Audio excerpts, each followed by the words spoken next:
खड़ा हुआ हूं।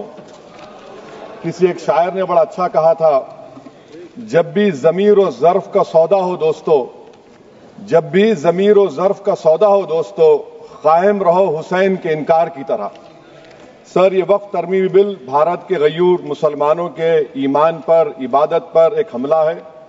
नरेंद्र मोदी की हुकूमत ने इस मुल्क की सबसे बड़ी अक़लियत के खिलाफ एक ऐलान जंग कर दिया, और ये जंग ना सिर्फ मेरे जिस्म पर है, बल्कि मेरी आज़ादी पर, मेरी समाजी और माशी मार्जिनलाइजेशन पर है, मेरी शहरियत पर है, मेरे मदरसे, मस्जिदों, खानखाहों और दरगाहों को निशाना बनाया जा रहा है। और ये हुकूमत सच्चाई को नहीं बयान कर रही है कि ये तरमीमी बिल से मुसलमानों का तहफ़्फ़ुज़, तरक्की और गुर्बत का खात्मा होगा। ये सरासर झूठ है। सर, अगर आप आइन के आर्टिकल 14 को देखेंगे तो उसमें लिखा हुआ है इक्वल प्रोटेक्शन। अब आप देख लीजिए सर कि हिंदू, सिख और जैन को और बौद्ध को उनके एंडोमेंट में तहफ़्फ़ुज़ मिलेगा, क्योंकि उनका एंडोमेंट बाय यूजर बरकरार है और उनका एडमिनिस्ट्रेशन उनके हाथ में होगा कि गैर हिंदू या गैर उनके मजहब का आदमी दान भी दे सकता है उनके लिए, और एंडोमेंट बोर्ड का तहफ़्फ़ुज़ भी मिलेगा, क्योंकि उसके ऊपर ओवरराइडिंग क्लॉज अप्लाई नहीं होगा, लिमिटेशन का कानून उस पर अप्लाई नहीं होगा। उसके बरक्स ऑपोजिट आप देख लीजिए, मुस्लिम वक्फ को वक्फ बाय यूजर निकाल दिया गया। एक मुस्लिम वक्फ की जायदाद पर कब्जा होगा, लिमिटेशन लगेगा तो जो एनक्रोचर है, जो खाबिज है, वो रातों रात मालिक बन जाएगा और एक गैर मुस्लिम वक्फ बोर्ड को एडमिनिस्टर करेगा। ये आर्टिकल 14 के इक्वल प्रोटेक्शन का वायलेशन।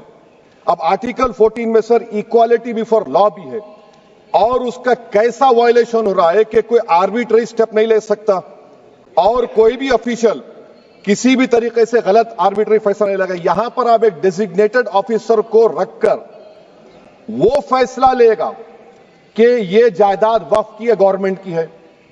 क्या ये प्रिंसिपल्स ऑफ नेचुरलिटी के खिलाफ नहीं है जिसका तकर्रुर एग्जीक्यूटिव करती है? ये हमारे theory of separation of powers, Bharat के आइन का बेसिक स्ट्रक्चर का हिस्सा है। क्या इसका वायलेशन नहीं है? सर, आर्टिकल 25 का वायलेशन कैसे है कि आप मुसलमानों से वक्फ बाय यूजर छीन रहे हैं और फिर आप कर्ब कर रहे हैं वक्फ वाल औलाद को, मगर वहीं पर दूसरे धर्म के मानने वालों को उनके मजहब पर चलने की पूरी इजाजत है। लफ्ज जो आर्टिकल 25 में इस्तेमाल हुआ सर, वो इक्वली एंटाइटल्ड, यहां पर मुसलमानों के इक्वल एंटाइटल्ड नहीं हो रहा। अभी हम गृह मंत्री का, वजीर दाखिला का यहां पर उनका हमने तकरीर सुनी, यहां पर वो ये कहते हैं, वजीर दाखिला, शायद वो कटमुल्ला की जबान ना कह दें, वजीर दाखिला कहने पर वजीर दाखिला ने अपने बयान में कहा कि बोर्ड और काउंसिल जो होगा वो माने वक्फ इस्लाम से अलग है। सर, अगर ये बात सच है आपकी, तो फिर आपको यह कानून बनाने की जरूरत ही नहीं है। आप एक नॉन स्टैट्यूटरी बॉडी बना दीजिए। ये जो कानून बन रहा है ना सर, ये आर्टिकल 26 इसका सोर्स है, और आर्टिकल 26 जब इसका सोर्स है तो आर्टिकल 26 का ABCD क्या कहता है कि रिलीजियस डिनोमिनेशन को अपने मजहब के अफेयर्स खुद चलाना, मूवेबल इमूवेबल प्रॉपर्टी को लेना और एडमिनिस्टर करना। जब हिंदू धर्म को, बौद्ध धर्म को, सिखों को यह राइट दिया गया है, तो आप कैसे मुसलमानों से छीन रहे हैं? तो ये आर्टिकल 26 का ग्रेव वायलेशन है। तो सर, अब वक्फ बाय यूजर का मामला देखिए, मिनिस्टर साहब ने कहा कि एंक्रोचमेंट हो रहा है, 17,000 एंक्रोचमेंट हुए हैं। तो यही नरेंद्र मोदी की हुकूमत ने 2014 में उस वक्त के मंत्री ने एक Waqf properties eviction of unauthorised occupants bill को इंट्रोड्यूस किया। आपने विड्रॉ कर लिया 2024 में उसको। क्यों विड्रॉ किया सर आपने? जब आप मान रहे थे कि एंक्रोचमेंट हो रहा है तो आपने बिल को विड्रॉ कर लिया। अच्छा सर, अब वक्फ बाय यूजर को आपने निकाल दिया, माने कंडीशन क्या लगाए कि अगर उसमें डिस्प्यूट होगा और गवर्नमेंट प्रॉपर्टी होगी। सर, डिस्प्यूट तो है। मिसाल के तौर पर मोहिबुल्लाह साहब जिस मस्जिद के इमाम है, पार्लियामेंट के सामने मस्जिद है सर, 123 प्रॉपर्टीज में मस्जिद है, डिस्प्यूट चल रहा है। कल कलेक्टर या डिस्ट्रिक्ट ऑफिसर बोलेगा कि भाई साहब ये गवर्नमेंट प्रॉपर्टी है, स्टिकर लगा दिया जाएगा, मस्जिद बंद, गवर्नमेंट प्रॉपर्टी हो गई, होगी ना सर? अब ये बताइए, आप जब से यहां पर पूरे बीजेपी रूलिंग पार्टी हमको ज्ञान दे रहे हैं कुछ नहीं होगा, कुछ नहीं होगा। मैं दलील के साथ बता रहा हूं आपको, ये मस्जिद दिल्ली गवर्नमेंट बोलती हमारी है, वक्फ दिल्ली वक्फ बोलता हमारी है। तो सर वक्फ बाय यूजर, अगर मैं अपनी गवर्नमेंट के खिलाफ वक्फ बोर्ड वक्फ बाय यूजर इस्तेमाल नहीं करेगा तो क्या है सर? अच्छा, ये अमेंडमेंट जब हो जाएगा तो मुझे कहने दीजिए सर, सिर्फ प्राचीन मंदिरों की हिफाजत होगी, मस्जिदों की नहीं होगी। अब सर आप आ जाइए, अगर डिस्प्यूट मेरा एंशिएंट मॉन्यूमेंट से वक्फ का, एक मिसाल दे रहा हूं, दिल्ली में 172 वक्फ प्रॉपर्टीज एएसआई कंट्रोल में है, मैं तो हार ही गया वो, क्योंकि मेरे पास डॉक्यूमेंट नहीं है। आप कह रहे हैं कि डॉक्यूमेंट चढ़ाओ। अगर मेरा गवर्नमेंट से डिस्प्यूट चल रहा है, मैं तो क्लेम ही नहीं कर सकता, क्योंकि आप जज बनेंगे, आप ही फैसला करेंगे, और जब तक आप फैसला नहीं करते वो वक्फ की प्रॉपर्टी नहीं होगी। वो प्रोविजन डाल दिया आपने। अच्छा, अगर मेरा डिस्प्यूट एनक्रोचर से होगा सर, तो एनक्रोचर में तो आपने तो 107 को डिलीट कर दिया। आप रातों रात काबिज को, एनक्रोचर को मालिक बना रहे हैं। सर मैं ये पूछना चाहता हूं आपके जरिए हुकूमत से, एक मुंबई में एक बहुत बड़े दौलतमंद है, खोजा बरादरी का यतीम खाना था, उन्होंने 2004 या 5 में 22 करोड़ में खरीद लिया। वो केस सुप्रीम कोर्ट में, क्या आप उनको मालिक बनाना चाहती है लिमिटेशन एक्ट अप्लाई करके? हमको बताइए, हम जानना चाह रहे हैं। और सच्चर कमेटी ने सर 2007 में कहा कि दिल्ली के 123 प्रॉपर्टीज की मार्केट वैल्यू 6000 करोड़ की। आज हम 2025 में आ गए, क्यों आप उन प्रॉपर्टीज के खिलाफ पड़े हुए?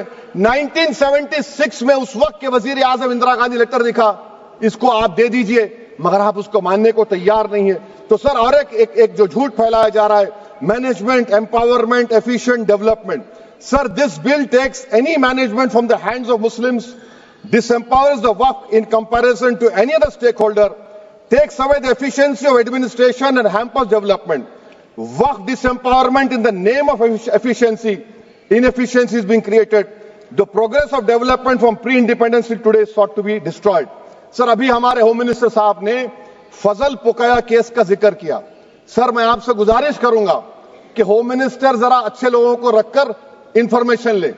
फजल पुकाया का ऑबिटर क्या है? इट इज ऑबिटर, वो रेशो डेसेंडेंटाई नहीं है जो आपने कहा है।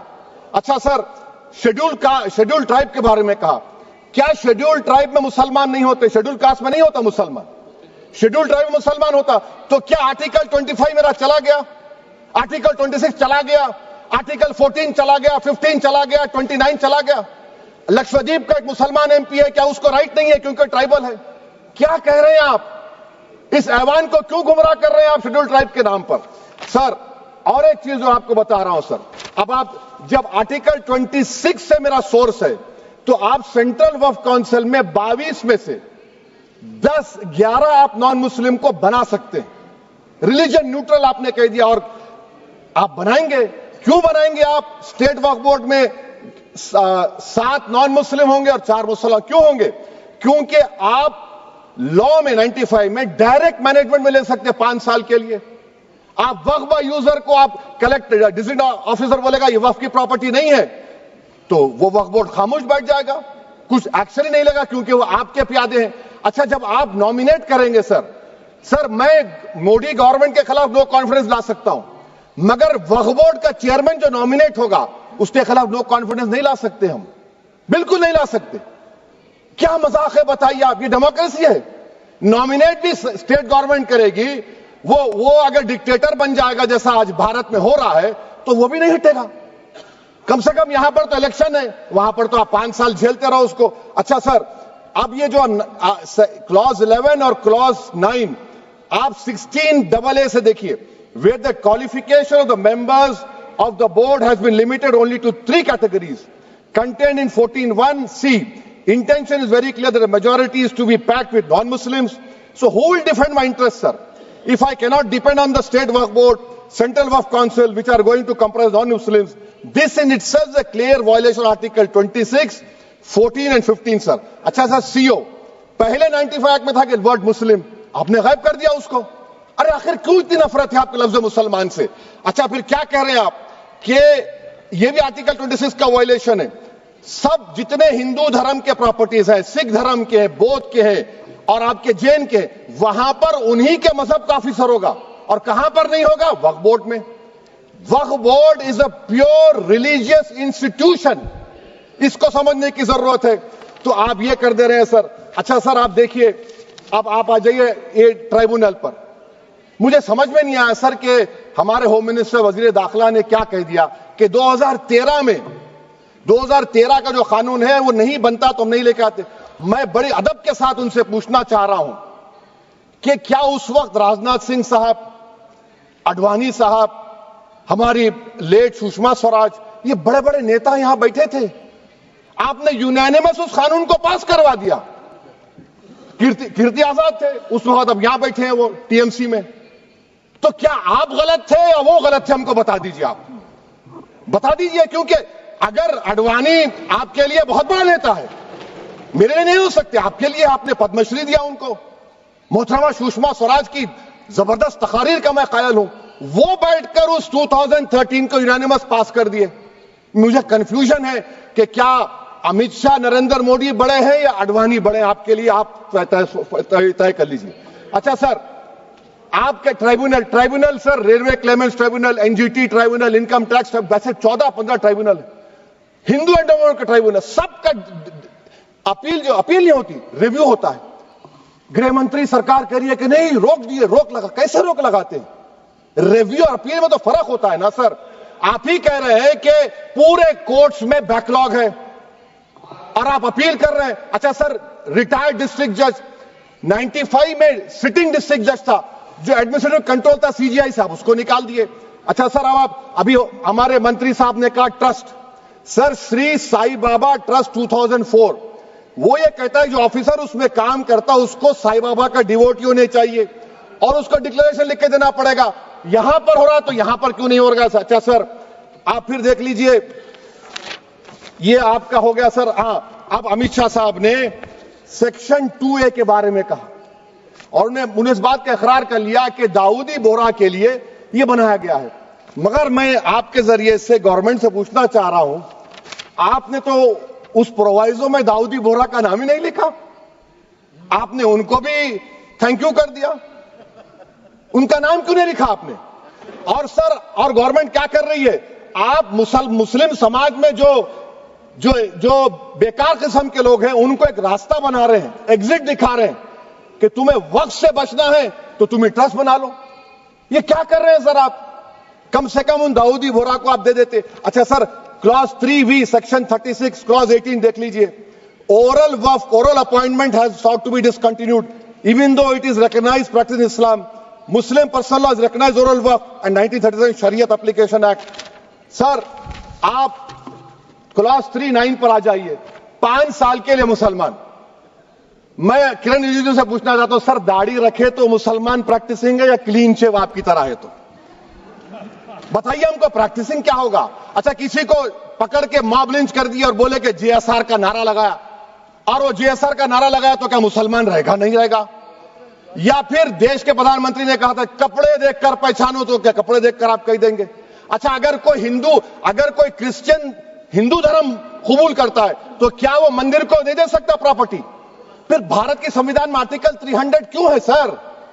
राइट टू इक्वालिटी क्यों है? फ्रीडम ऑफ रिलीजन क्यों है? 5 साल कहां से लाएंगे? अच्छा सर, और एक चीज सर, और एक चीज मैं आपको बोल के खत्म कर दूंगा सर। इस बिल में वक्फ औलाद का सर, इसमें आप देखिए clause 432, the creation of waqf al-awlad shall not result in denial of inherent rights to heirs, including women heirs or the waqif or any other right of person. Sir, ये article 25 का violation है, शरीयत application act 37 का violation, article 300A का violation है। अच्छा, हिंदू धर्म में सेल्फ एक्वायर्ड प्रॉपर्टी को एक हिंदू, अब उसके फर्ज के 2 बच्चे हैं, वो एक को अपनी पूरी दौलत दे सकता है, कोई रोक टोक नहीं है। वो कहेगा नहीं मैं घर के बच्चों को नहीं दूंगा, मोहल्ले के गरीब को दे दूंगा, वो भी कोई रोक टोक नहीं है। वहां पर आपको बच्चों की फिक्र नहीं है। जब मैं अपनी प्रॉपर्टी को अल्लाह को मालिक बनाकर दे रहा हूं, आप कह रहे बच्चों की फिक्र नहीं है। इतनी मोहब्बत आप बिल्किस बानो से दिखा देते तो आपके लिए दुआएं देती आपके लिए। तो सर, आप दूसरी बात आप देख लीजिए सर, आखिरी बात कहकर मैं अपनी बात को मुकम्मल कर रहा हूं सर। नहीं मैं मुकम्मल कर रहा हूं। स्पीकर साहब बहुत टाइम दे दिए।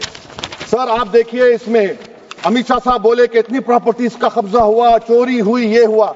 सर क्लॉज 2652A सेक्शन, अगर कोई प्रॉपर्टी बेचता है 2 साल की सजा थी, आपने क्या कर दिया, उसको 6 महीने कर दिया। नॉन बेलेबल था, आपने बेलेबल कर दिया। सेक्शन 40 की बात करते हैं। सेक्शन 40 में सर हमको जो ज्वाइंट वर्किंग कमेटी का जो नोट्स दिए, उसमें मिनिस्ट्री ऑफ माइनॉरिटी अफेयर्स ने कहा कि 30 साल में 515 केसेस सेक्शन 40 के, और सिर्फ 8 लोग कोर्ट को गए। वक्फ यूजर का कानून तेलंगाना आंध्रा में है, सेक्शन 40 का कानून तमिलनाडु 63 है, आंध्र प्रदेश में 43 है।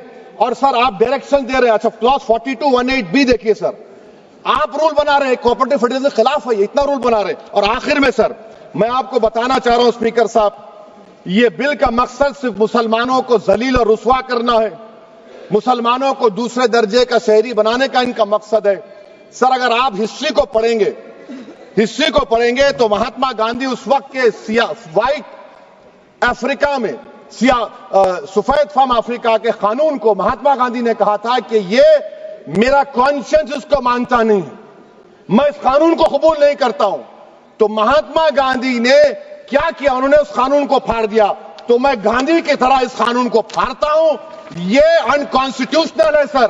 इस देश में झगड़े पैदा करने का काम बीजेपी करना चाहती है मस्जिद और मंदिर के नाम पर, इसीलिए मैं इसका कंडेम करता हूं। और मैं आपसे गुजारिश करता हूं कि मैंने अपने 10 अमेंडमेंट दी हैं, आप इसको कबूल करिए। सर मुझे बोलने का मौका दीजिए, और उस पर डिवीजन का मैं